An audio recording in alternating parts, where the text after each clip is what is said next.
일단은 베이징 대학교에서 했었던 연설 관련한 얘기를 해볼 거고요. 그리고 두 번째는 16일 날 충칭에 방문했었던 이야기를 해볼 겁니다. 일단 베이징 대학에서 연설했는데 반응이 뜨거웠다고 하네요. 연설 내용을 보니까 중국에 대해서 높여주는 듯한 내용이지만은 사실은 이제 중국과 우리가 사드 때문에 벌어졌던 그 간극들이 있잖아요. 네. 그런 것들을 이제 잘 봉합을 해주시는 그런 언사가 중국인들한테 뜻깊은 그런 언사였던 것 같고, 실제로도 이제 외교적으로 많이 풀리고 있는 부분들이 있잖아요. 그런 것들을 화답하는 듯한 언사였기 때문에 굉장히 시기적절한 것 같았고, 네. 이게 우리나라가 1년 전만 해도 이제 대통령이 이런 제대로 된 말을 하지 못할 때였잖아요. 말을 못했지, 하고, 말을 못했지. 그런 거 어버버버 할 때는 그거는 다 막 뉴스에 막 나오면서 이런 부분은 왜 제대로 다뤄지지가 않는지 조금 답답한 게 있었어요. 언론 얘기를 좀 해야 되는데 그런 어버버도 편집에 자기들이 또 의견을 보태서 완전히 무슨 진짜 대활약한 것처럼 이렇게 많이 했었잖아요. 뭐 중동 방문이라든지 그렇죠. 박근혜 씨의 네. 뭐 이런 중국 같은 데 가면은 뭐 난리도 아니었었다 막 이러면서 뭐 박근혜가 뭐 했다 이러면서 이슈를 만들다가 지금 뭐 잘 아시겠지만 뭐 기자단 폭행 가지고 아주 그냥 비방하는데, 일단은 뭐 그런 언론의 행태에 맞서서 이런 또 전해지지 않는 얘기들을 좀 많이 해야 될 필요가 있다라는 생각이 들고요. 그리고 그 연설 전문을 보니까 이런 부분이 문재인 대통령이 가지고 있는 디테일이라고 할 수 있을 것 같아요. 20세기 이거 성대모사 해야 되나? 한번 해주세요. 20세기 초 여러분의 선배들은 5.4 운동을 주도하며 중국 군대화를 이끌었습니다. 여기서 5.4 운동 터치해줬잖아요. 우리가 동질감이 있잖아요. 5.4 운동하면. 5.4 운동의 모티브가 됐던 운동이 뭡니까? 3.1 운동이잖아요. 그래서 언급을 하셨구나. 예, 그 3.1 운동과 5.4 운동이 뭡니까 결국에는? 일본에 반대하는 운동이잖아요. 항일 운동이었잖아요. 항일 애국 운동 아니었습니까? 그것도 이제 전 국민이 나서서 평화적으로 무력 시위를 한 게 아니잖아요. 그런 부분을 이야기하면서 사드 때문에 냉랭해 있던 한중 관계를, 과거에 있었던 일을 꺼내면서 이웃사촌이라는 얘기도 하고, 그리고 네. 한류 열풍 얘기하면서 약간 농담을 던지는 그런 모습들이 저는 진짜 좋게 보인 게, 학생들의 눈높이에 굉장히 맞춘 듯한 그런 연설이어가지고, 그 왜 그런 얘기 했다 그러잖아요. 한국 청년들이 양꼬치랑 칭따오 좋아한다고. 그러니까 막 거기 대학생들이 막 웃고 이런 그런 화기애애한 분위기가 너무 좋았던 것 같아요. 그리고 그래서. 마라탕 어떻게 아셨을까요? 그러니까 마라탕이 마라탕은 새로운 유행이라고 맞아요. 막 소개를 해줬다고 하는데, 마라탕이 그 이슈가 된 게 이제 그렇게 오래된 음식은 아니잖아요. 네, 근데 저도 한 번은 꼭 먹어보고 싶은 음식 중에 하나가 마라탕인데. 진짜 마라탕 엄청 자주 먹거든요. 저는. 그래요? 네, 엄청 좋아해가지고. 저 한 번도 안 먹어봤어요. 먹고 싶어요. 이게 네. 한동안 약간 트위터 같은 데서 네, 마라탕 이슈였죠. 얘기만 하던 때가 있었어요. 네. 또 방금 양세병님이 말씀 잘하셨는데 그 양꼬치 칭따오 뭐 그런 거 우리 문화 네. 있잖아요. 그런 부분 얘기하면서 또 그런 공감대도 형성해주고, 또 아까 제가 말씀드렸던 그 역사적 공감대도 같이 형성을 하면서 분위기 쫙 몰아가는 네. 그런, 예전에 우리가 봤었던 박근혜식의 그런 연설이랑은 완전 차별화되는 진짜 준비 많이 한 네, 그런 맞아요. 연설임에 틀림없습니다. 한류에 대한 걸 언급할 때도 우리 한류 이만큼 대단합니다라고 그냥 얘기하는 차원이 아니라 맞아요. 이 한류가 어떻게 이렇게 유래되었는지 약간 이런 거를 역사적으로 좀 포괄적으로 설명을 해주시더라고요. 그리고 네. 그 전에 네. 한 번 더 원래 중류가 음. 좀 더 깊숙이 한국에 원래 들어있는 문화였다 이러면서 서로 교류가 되고 있다라는 네. 것도 강조하고, 그리고 사실 저 개인적으로 되게 좋았던 게, 저는 박근혜 정부 때나 이명박 정부 때나 그런 거 되게 많이 찾아봤었어요. 외국의 유명한 뭔가 대학 연설 같은 거, 오바마가 특히 그런 거 막 되게 멋있게 하잖아요. 그런 거 일부러 해석본 찾아가지고 막 맞아. 친구들끼리 공유해가면서 보고 이런 게 되게 유행처럼 막 그랬었는데, 그거를 이제 한국어로 그런 연설을 들을 수 있다는 게 되게 좋았거든요.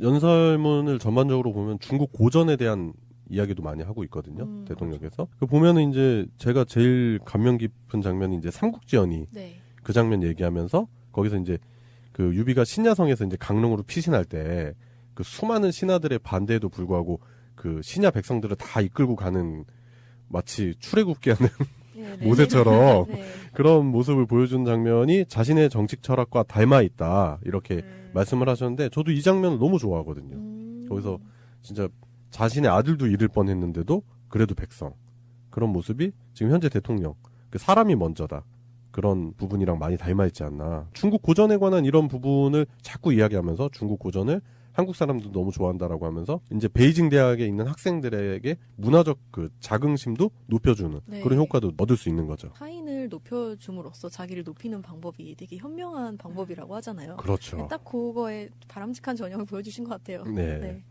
예, 하여튼 베이징 대학에서 있었던 이런 폭발적인 반응이 언론에 그렇게 많이 보도가 되진 않는 것 같아요. 베이징 대학 하니까 또 우리 대학생들이 아직 계시잖아요. 우리 방송. 그러니까 누가 얘기해? 우리가 얘기해야지. 그럼요. 그렇구나. 네, 그래.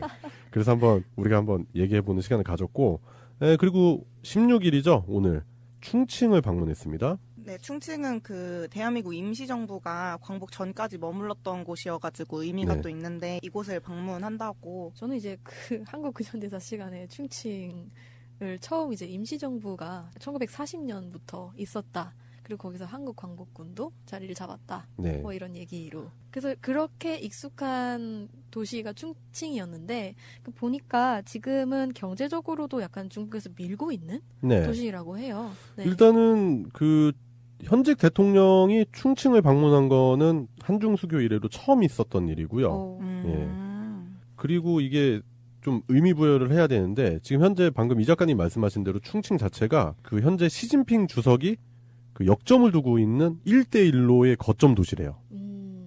그러니까 육해상의 실크로드라고 생각을 할 수 있는 거죠. 그렇기 때문에 우리나라 현재 정치 경제적 상황과도 매우 밀접하다. 대통령의 방문이 중요한 것으로 이제 또 생각이 될 수 있는 거죠. 그러니까 처음 방문하는 거라고 하셨지만 되게 전략적으로 네. 바람직한 네. 방문이 아닌가 합니다. 네.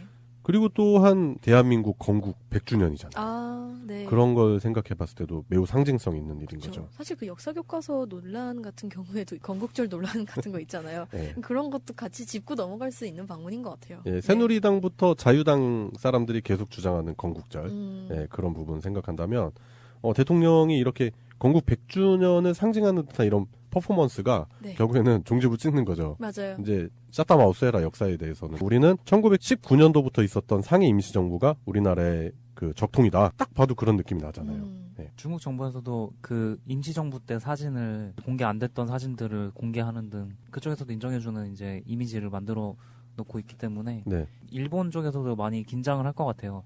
그렇죠. 네.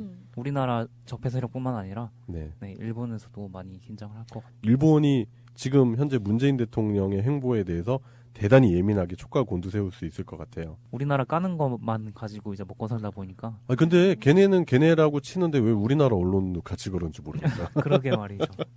대체 무슨 연관인지 모르겠지만 그러니까 연관은 없는 것 같은데 되게 그 기조가 똑같아요. 어떻게 그러게 보면 말이죠. 많이 닮아 있어요. 그리고 지금 현재 충칭에는 현대자동차를 비롯한 대한민국 기업들이 많이 진출을 했대요. 그렇기 때문에 그 문 대통령의 이런 충칭 방문이 한 3가지 정도 이런 의미를 담고 있지 않나 그렇게 분석을 하고 있습니다. 그러니까 미래지향적이라는 거가 이제 딱 드러나는 것들이 네, 그 아까 말씀하신 연설에서도 사실 그런 부분을 얘기하셨던 게 중국이 VR이나 뭐 인공지능 같은 기술의 선두를 이끌어 나가고 있는데 네, 거기에 한국의 청년들과 이렇게 결합을 하면은 좋은 시너지 효과가 날 거다 이런 말씀을 하셨고 네, 그런 거랑 이제 관련이 있는 거죠. 이게 유라시아 실크로드 재현하는 그것도 이제 미래지향적인 얘기고 네, 그러니까 역사만 챙기는 게 아니고 동시에 미래까지 챙기는 네. 그런 것 같아요. 우리나라에서는 그 혼밥 논란이 있었잖아요. 아, 네. 그게 주중대사 부부랑 같이 이제 식사를 하셨는데 네. 그 주민들도 이제 거기 막 몰려들어갖고 문전성시가 돼가지고 가게 난리 났었대요. 네. 진짜. 그렇게 됐었던 건데 그거 뭐 아주 쓸쓸하게 혼자 밥 먹는 것처럼 거기만 가운데만 사진 딱 잘라가지고 기사화 시켜서 문제가 됐지만 아니 그 가게 주인이 대통령 세트를 만들겠대요. 예? 아, 진짜로 대통령이 시키셨던. 네, 대통령이 먹었던 아. 음식을 해가지고 대통령 세트를 추진하고 야. 있다고 하고 자기네 가게 매상도 그렇지만 자기한테는 매우 영광스러운 일이었다. 그럼요. 일시적인 퍼포먼스가 아니었고 미리 준비돼 있었던 일종의 기획이었습니다. 그렇기 때문에 그걸 가지고 마치 뭐 중국 정부에서 냉대를 하는 바람에 홀대하는 바람에 뭐 대통령이 혼밥을 먹었다는 듯한 기조의 네. 기사는 이거는 진짜 심판받아야 돼요, 이제는. 굳이 왜 그런 뉘앙스로 마치 중국이 인정해주지 않으면 아직 뭐 그거 있잖아요. 황제가 인정해줘야 그 왕이 딱 되는 뭐 그런 느낌처럼. 그렇죠. 자꾸 이런 언론의 네. 이런 부분들 때문에 우리가 대등하게 갈 수 있는 그 대외적인 그 위치를 자꾸 깎아먹는 거예요. 아니, 대통령이 나가서 잘하면 잘했다고 칭찬을 하는 게 그게 잘못된 겁니까? 그게 잘못된 거예요. 알랑방구 끼는 거 아니잖아요. 근데 언론들은 자기들이 그러면은 부끄러운 일 있냐? 네. 왜 박근혜 때는 그런 거 못했나? 박근혜 때는 나가가지고 실수하고 망신살 뻗친 거 그런 얘기 못하면서 잘해준 게 만만하나? 그 진짜. 혼밥은 박근혜가 한 것 같은데. 그러니까 그렇게 하는 기조 자체가 사실은 네. 폭행당했다고 지금 보복하는 듯한 이미지라서 네. 그러니까 본인들을 공인으로 좀 생각을 하고 좀 제대로 된 기사를 써야 되지 않나 그런 생각이 들었고요. 제가 집중하고 싶은 부분은 사실은 드시고 나서 이제 결제를 할 때 네. 알리페이 그러니까 네. 이게 QR 코드 딱 찍어가지고 결제하는 거 예. 그걸 하신 거예요. 대사관 직원이 대신하긴 했는데 네. 그런 부분이 미래지향적인 것들을 보여줌으로써 그렇죠. 그런 네. 부분도. 네 그런 것들을 제대로 챙겨가시는 모습이 정말 좋았어요. 그리고 아까 이제 기자단 얘기를 했는데 충칭에 떠나기 전에 이제 문재인 대통령이 또 이제 기자들 쪽을 방문해가지고 위로의 메시지를 직접 전달하고 갔어요.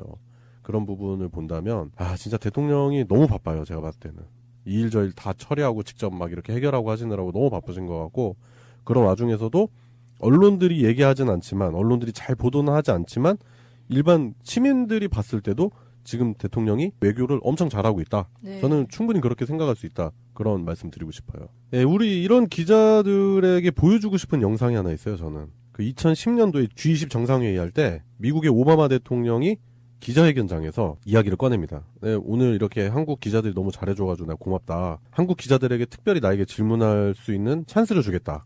아 맞다. 예. 예, 그런데 아무도 손을 들지 않아서 결국에는 중국 기자가 일어나서 미안하지만 나는 한국인은 아니지만 한국 기자들이 할 얘기 없으면 내가 질문하고 싶다. 그랬더니 이제 오바마가 그건 좀 곤란하다. 나는 한국 기자들한테 얘기한 건데 그 한국 기자들이 어떻게 그거를 이해할 수 있을까요? 라고 물어보니까 중국 기자가 그럼 내가 직접 설득하겠다. 그런 장면이 있습니다. 참 망신도 그런 망신이 없네요. 개망신이죠. 사실 그 질문을 하지 못한다는 게 사실은 네. 그만큼 아는 게 없다는 소리랑 똑같은 말이거든요. 심지어 오바마가 이런 얘기도 해요. 영어로 안 해도 된다. 한국어로 해라. 그럼 통역이 필요하겠지만 통역 장치 다 돼 안 돼, 있으니까 그만해. 질문해라. 이렇게 얘기를 했는데도 약간 언어의 차원이 아니잖아요, 그거. 그렇죠. 네. 어차피 그런 자리에 보면은 다 통역기 다 돼 있습니다. 통역 장치 다 돼 있고요.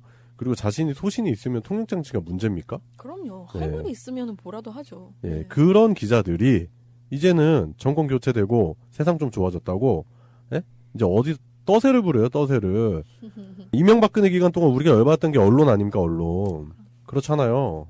그런데 지들이 언제부터 잘했다고 그렇게 나대는지 모르겠습니다. 저는 도저히 이해가 안 돼요. 네. 언론이 그나마 이번 주에 가장 잘한 일은 우병우 어깨빵 넣은 거. 그 정도는 해줘야지. 네, 그런 설이 있네요. 네. 그래요. 문재인 대통령의 중국 방문, 그리고 중국 방문 중에 있는 활약상에 대해서 좀 얘기를 해봤고요. 특히 베이징 대학에 있었던 연설, 그리고 충칭 방문에 대한 의미, 그런 부분에 대해서 이야기를 했고, 그리고 너무나도 얄밉게 그런 부분을 쏙 빼고 현재 기자단 폭행 사건만 부각시키는 언론에 대한 우리의 속상한 마음도 한번 같이 이야기해본 것 같습니다.